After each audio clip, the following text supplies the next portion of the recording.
Hello, hello, hello. Welcome, welcome, welcome back to the Lizzabitty channel.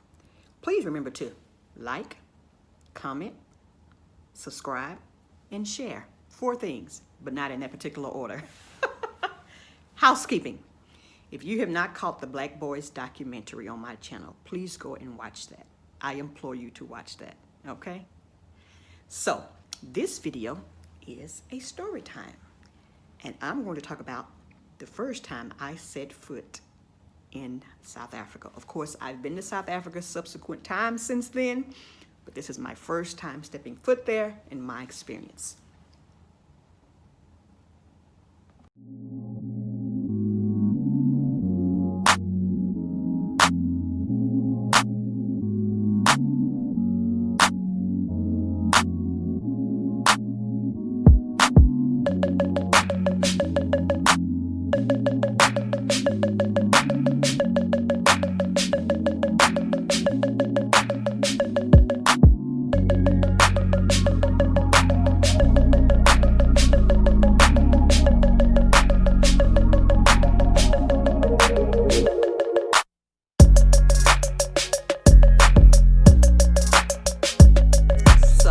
First time stepping foot into South Africa, I left Malawi, Africa. I said, okay, how do I want to make my first visit in South Africa? Because I had a college mate who was there. She actually worked for the Peace Corps. She was in the Peace Corps. And so I said, okay, how am I going to make this happen? What am I going to do? Do I want to fly or do I want to go by road? Well, I figured, okay, let's go by road because I would have a better experience. I can see the terrain, see the land, see all of this good stuff.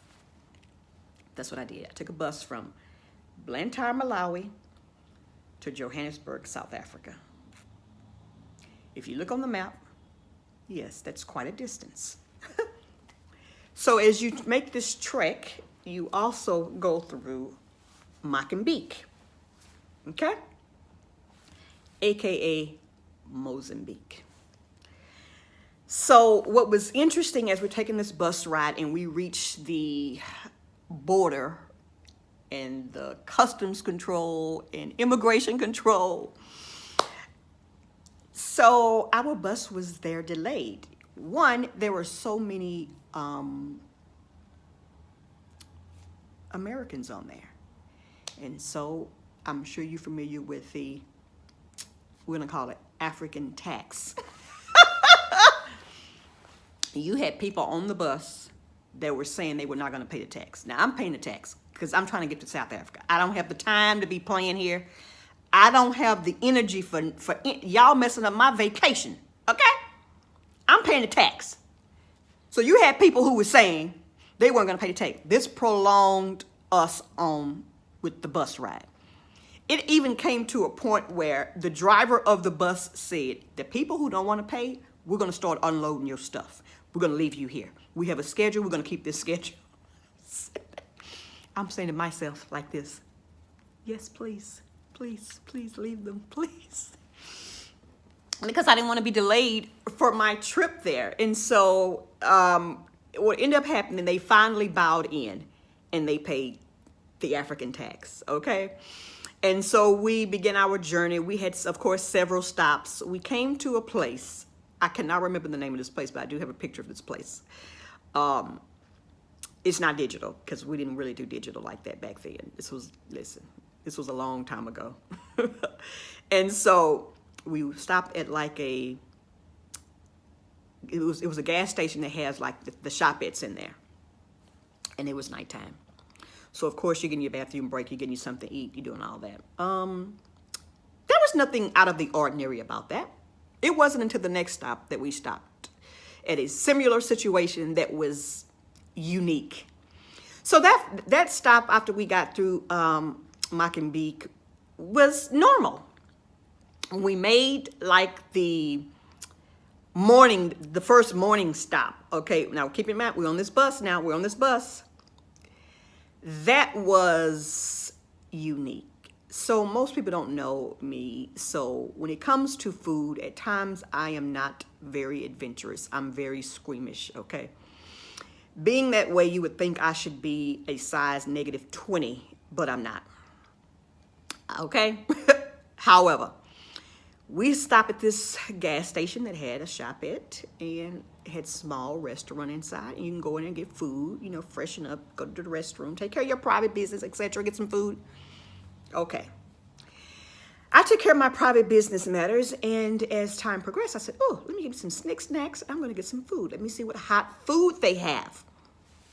So I walk up to the place. They had this counter, a glass counter where you could actually put food and things in there. You see them all the time when you go to stores, okay? I began to look around, and guess what I noticed? Chicken feet. Lots of chicken feet. So as I'm looking at the chicken feet, it dawns on me that they're fried. So I'm looking around. I do this. I'm doing that, and I noticed that the chicken feet, there's a queue for the chicken feet. The people want this chicken feet, okay? And I'm thinking to myself, one, chicken feet are very skinny. There's no flesh on them. They must like the gristle and the crunch. For me, I could not for the life of me understand why anyone would want chicken feet. So, this line is long again, as I'm saying, for the chicken feet, and I cannot understand for the life of me why people were so enamored with the chicken feet. However, there were people on the bus that were getting the chicken feet, and there were indigenous people who were in the area. They had come to the gas station, get the gas, and now it's lunchtime. It's time to get some chicken feet. No, it was morning time. It was not lunchtime. But I guess it was because maybe it's a thing for breakfast. Who knows? I know I was not going to be eating. I knew I was not going to be eating any chicken feet. Okay. Needless to say, I ate no chicken feet. But people who were on the bus kept trying to offer me chicken feet, and I'm like, I don't eat that. I don't even know what to be. They said at this location, the people had talked to some of the locals from the area, and they were saying that the chicken feet at this place tasted better than a lot of the other places, okay? That's why the line was so long. Do not ask me about the chicken feet. So keep in mind, this is in South Africa. This is in the northern part of South Africa. Yeah, I found it very interesting. So my first introduction to South Africa was at nighttime at a gas station that had a shopette. The second encounter was at another gas station at a shopette where they actually had a restaurant inside that sold chicken feet. Can you imagine? I've never seen fried chicken feet in my life. Again, as I said, chicken feet, they don't have flesh on them. It's more like gristle bone. So I'm not understanding who fries chicken feet. But again, I made a disclaimer. I am not that adventurous when it comes to food. So, that was my first introduction. So, we finally get to Joburg. And my girlfriend and her colleague, they picked me up. And, of course, we went off to see the wizard. This was the year 1999, and we were getting ready to go into what they called the millennium and all this Y2K business that had people in an uproar. That was only to make people spend money and be in a state of panic. Things I don't like, okay? So we end up spending our new year in South Africa down, were we in Cape Town yet? I can't remember. At some point I got to Cape Town and it was a huge party in Cape Town. No, because Oprah had rented out Robben Island, and they had a huge party there for what they would call the millennium party. And so